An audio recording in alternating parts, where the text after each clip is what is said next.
কাল এসেছে আমার মেজো মাসি, তো সেই উপলক্ষেই সকালে মামা বাড়ি থেকে ফোন এসেছিল দুপুরে নিমন্ত্রণ খেতে যাওয়ার জন্য। তো শুধু হাতে নিমন্ত্রণ খেতে যেয়ে পরে উপহার নিয়ে বাড়ি ফিরলাম। Good morning. আবারও স্বাগত আমার একটি নতুন ভিডিওতে। আশা করছি সকলে খুব ভালো আছেন আর সুস্থ আছেন, আর আমরাও বেশ ভালো আছি। এখন ঘড়ির কাঁটায় ওই সকাল 7টার মতো বাজবে, আর আজ হলো সোমবার।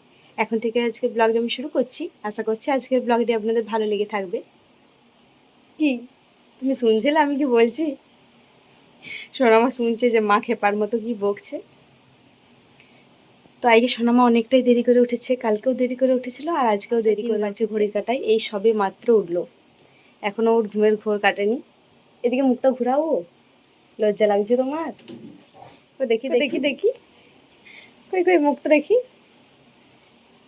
এ ছেলেটা লজ্জা পাচ্ছে।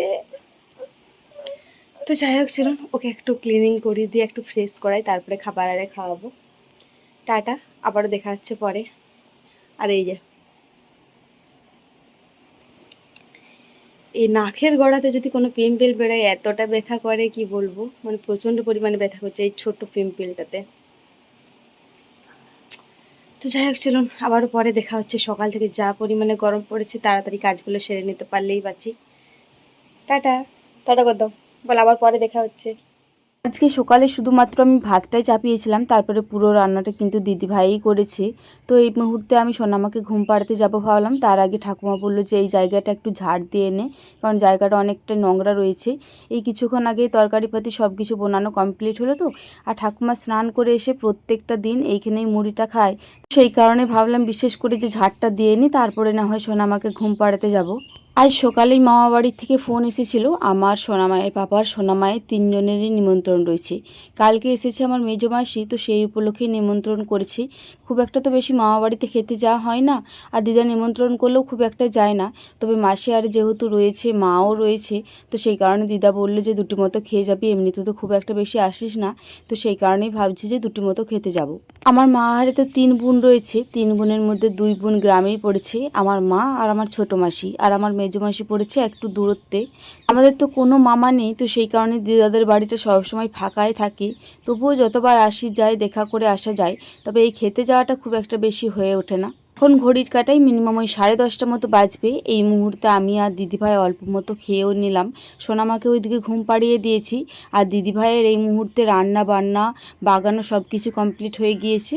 তো এই কলপাড়িতে বাসনগুলো ভিজানো ছিল, দিদিভাই ধুতে আসছিল। সোনামা যেহেতু ঘুমিয়ে পড়েছে, সেই কারণে তো আমার সেই রকম এখন কোনো কাজ নেই। আর স্নান করতে যে যাব, আজকে ভাবছি সোনামাকে শ্যাম্পু করাবো, তো জামা কাপড়টাও ভিজে যাবে। তো সেই কারণে ভাবলাম আমিই বাসনগুলো ধুয়ে নিই। আর ওইদিকে সোনা পাপাও কান্নাকাটি করছিল, আমি বললাম ওকে যদি স্নান করাবি তো তাহলে করিয়ে দে। আর সত্যি কথা বলতে এই মাসিমণি মা সবাই মিলে থাকলেই কিন্তু যেতে ভালো লাগে, তাছাড়া কিন্তু যেয়ে পড়ে থাকতে ভালো লাগে না, আর যেয়ে পড়ে খেতেও ভালো লাগে না। আর দিদা যেহেতু একা রয়েছে, আর আমার দাদুর অ্যাক্সিডেন্টের কারণে এখনও পর্যন্ত একটা পা খোড়া রয়েছে, দাদু নিজে কিন্তু খুব একটা বেশি কাজ করতে পারে না। তো সেই কারণে দিদার অনেকটাই কষ্ট হয়ে যাবে একা হাতে সব কিছু করতে। তো সেই কারণে দিদা নিমন্ত্রণ করলেও আমরা মানা করে দিই যে তোমাকে একা হাতে কোনো কিছু করতে হবে না, আমরা ঠিক টাইমে খেয়ে আসবো। তো আজকে যেহেতু মা মাসি সকলেই রয়েছে, জানি যে দিদার খুব একটা চাপ হবে না, মা মাসি সবটা সামলে নেবে। তো সেই কারণে সকালেই বলেছিলাম যে ঠিক আছে নাও, আমি সোনামায়ের পাপা সোনামা 3জনেই যাব। এদিকে আমাদের প্রেশার কুকারটা কি হয়েছে কে জানে, গ্যাসেতে প্রেশার কুকারটা চাপানো হয়, তার সত্ত্বেও ওই তলাটিতে কেমন যে কালো কালো দাগ হয়ে যায় বুঝতেও পারি না। বেশ অনেকক্ষণ যদি চাপানো থাকে একদম পুরো সে কালির মতন পড়ে যায়। তো এটা একটু ভালো করে যদি পরিষ্কার করা হয় তাহলে কিন্তু ছেড়ে যায়। তবে উনুনে যেমন কালির মতো দাগ হয়ে যায়, সেরকম কিন্তু গ্যাসেতেও হয়ে যাচ্ছে। এটা গ্যাসের প্রবলেম নাকি এই প্রেশার কুকারটার প্রবলেম কোনো কিছু বুঝতে পারছি না। আপনাদের কাদের কাদের সাথে এরকম হয়ে থাকে জানাবেন তো, আর এটা গ্যাসের প্রবলেম নাকি প্রেশার কুকারের প্রবলেম সেটাও জানাবেন তো। তো যাই হোক চলুন, এইদিকে তো আমার সব কটা বাসন ভালো করে মেজে নিয়েছি, এবারে একে একে ধুয়ে পরে রেখে দেবো।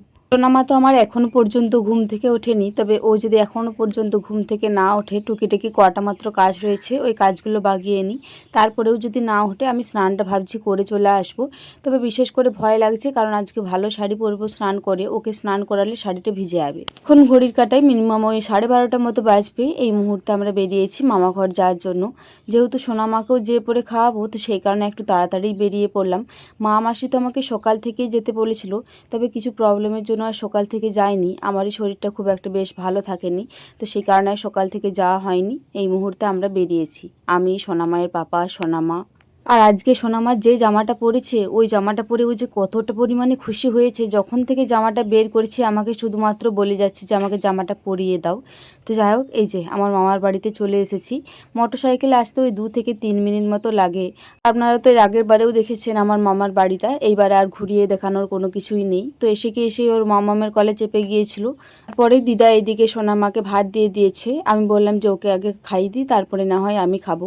আর ওইদিকে সোনামায়ের পাপাকেও বললো যে বসে যেতে, যেহেতু দাদাভাইও এসেছে, তবে দাদাভাইয়ের একটু প্রবলেম রয়েছে, দাদাভাই চেয়ার টেবিলে খাবে, তো সেই কারণে সোনামায়ের পাপাকে বসে যেতে বললো।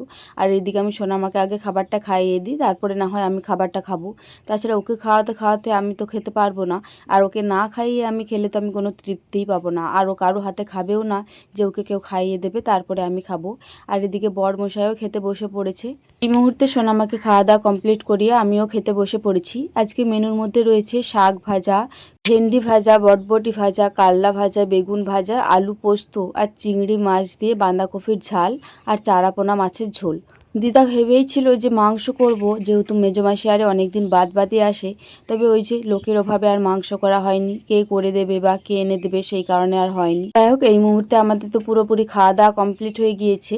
আর আমরা যখন নিমন্ত্রণ খেতে এসেছিলাম কোনো রকম কিন্তু কিছু আনিনি। মাকে ফোন করেছিলাম যে মা নিমন্ত্রণ খেতে যাবো, কি নিয়ে যাবো, তো মা মানা করলো, বললো কোনো কিছু আনার দরকার নেই। কালকে যেহেতু মেজমাসি এনেছে, প্রচুর পরিমাণে মিষ্টি এনেছে, আর বাড়িতে সেই রকম মিষ্টি খাওয়ার কেউ নেই। আজকে বিকালেই মেজমাসি আরে চলে যাবে, তো সেই কারণে মা মানা করলো, আর আনার মধ্যে মিষ্টিটাই নিয়ে আসতাম। তো যাই হোক, এইদিকে শুধু হাতে এসেছিলাম, তবে মেজমাসি একটা গিফট দিয়ে দিল। এখন ঘড়ির কাঁটায় বিকাল ওই 4টে মতো বাজবে। এই মুহূর্তে সোনা পাপা রেডি হয়ে গিয়েছে, ও যাবে আজকে মামার বাড়ি। দিদিভাই সোনা পাপা দুজনেই যাবে। রপটের ভাই নিতে আসবে টোটোই করে, দাদা ভাইয়ের তো সময় নেই, না হলে দাদা ভাই দিয়ে আসতো। এই যে এইদিকে আমার সোনা পাপা সোনামা দুজনেই বসে বসে খেলা করছে। সোনামাকে এসে পরে কিন্তু ওই মোটা জামাটা খুলে দিয়েছিলাম, তবে বিকালে দেখে পরে আবারও ঝুঁক নিয়েছিল ওই জামাটাই পরবে।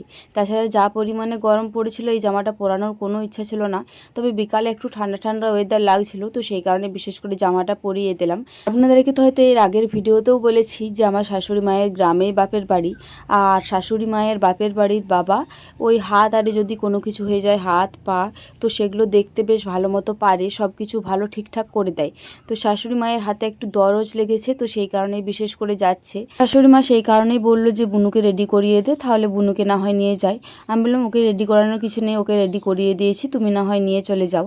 মা আরে খুব একটা বেশি দেরি করবে না, যেহেতু সোনা পাপা আরে যাবে মামার বাড়ি, তো সেই কারণে দেখিয়ে সঙ্গে সঙ্গেই চলে আসবে, তো সেই কারণে বিশেষ করে পাঠালাম, খুব একটা বেশি দেরি হবে না বলে।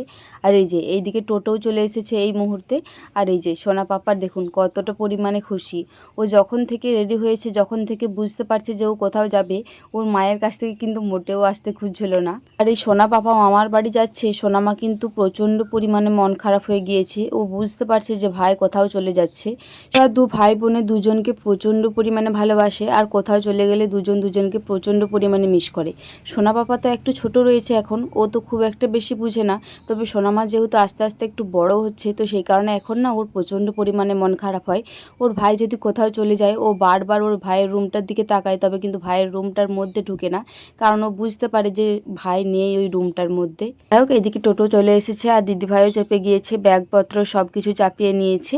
আর দিদিভাই সবাইকেই বলছে যে সবাই একদিন করে যাবে, কিন্তু যেহেতু কাছেই দিদিভাইয়ের বাপের বাড়িটা, কাছে বলতে মিনিমাম আমাদের এখান থেকে আধ ঘন্টা মতো হবে। রামপুর বলে একটা মোড় রয়েছে, ওই রামপুর মোড় থেকে রপটগঞ্জ বলে একটা গ্রাম রয়েছে, ওইখানে দিদিভাইয়ের বাপের বাড়িটা রয়েছে, আপনারা তো দেখেইছেন আমার ভিডিওতে। যাই হোক, ওরা আর বেশি দেরি করবে না, এমনিতেই অনেকটা দেরি হয়ে গিয়েছে। আর আজকের আমার ভিডিওটাও এই পর্যন্ত, আবারও দেখা হবে পরবর্তী কোনো ভিডিওতে। ততক্ষণ সকলে খুব ভালো থাকবেন, সুস্থ থাকবেন। আজকের ভিডিওটি ভালো লেগে থাকলে একটি লাইক, কমেন্ট, শেয়ার আর সাবস্ক্রাইব করে আমার এই ছোট্ট চ্যানেলটির পাশে থাকবেন। এইদিকে দিদিভাই আরে যতক্ষণ গেছে, টোটোটা যতক্ষণ দেখতে পেয়েছে, সোনামা কিন্তু একভাবে ওই টোটোটার দিকেই তাকিয়ে রয়েছে। তো যাই হোক, চলুন আজকের মতো আসি, টাটা।